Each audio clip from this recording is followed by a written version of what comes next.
La deuxième saison de Daredevil vient de commencer sur Disney+, et comme d'hab, je vais pas dire ce que j'en pense, je vais attendre de voir toute la saison pour dire mon avis. Mais je viens de lire une interview du showrunner Mario Scardapan qui nous explique que lui et ses équipes se sont beaucoup inspirés du film L'Armée des Ombres pour écrire cette deuxième saison. Et lire ça me remplit de joie car ça va me donner l'occasion de vous parler de ce film que je trouve fabuleux.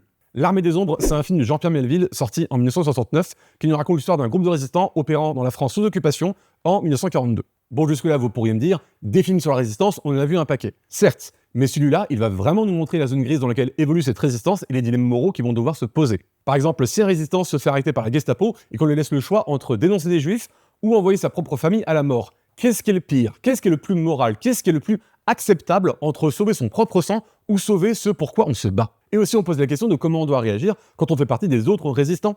Est-ce qu'on doit pardonner à celui qui a dénoncé des juifs ou d'autres résistants pour sauver sa famille ou est-ce qu'on le punit? Bref, plein de questions sur la hiérarchisation de la morale dans un combat que le film va poser sans jamais juger les prises de position de ses personnages. Ça va être au spectateur de le faire. Bref, un film fort, extrêmement bien écrit et mis en scène que je vous encourage à regarder. Certes, il n'est pas tout jeune et peut-être difficile à trouver, mais je suis sûr que vous pourrez apprécier. Et en parlant de showrunners qui s'inspirent de ce qui se fait en France pour écrire leur série, je ne peux pas m'empêcher de penser à Tony Gilroy, showrunner de la série Andor, qui avait déclaré qu'il s'était inspiré de la série Un village français pour écrire sa seconde saison, notamment pour tout ce qui se passe sur la planète Gorman. Et c'est sans doute parce qu'il avait adoré cette série française qu'il a repris une partie de son casting pour le peuple de cette planète. Donc pensez-y quand vous entendez des gens qui vous disent que le cinéma français ou les séries françaises ça ne vaut rien, c'est de la merde. Les professionnels américains qui font des séries et des films, ils sont pas d'accord avec ça. C'est même parfois une source d'inspiration pour eux.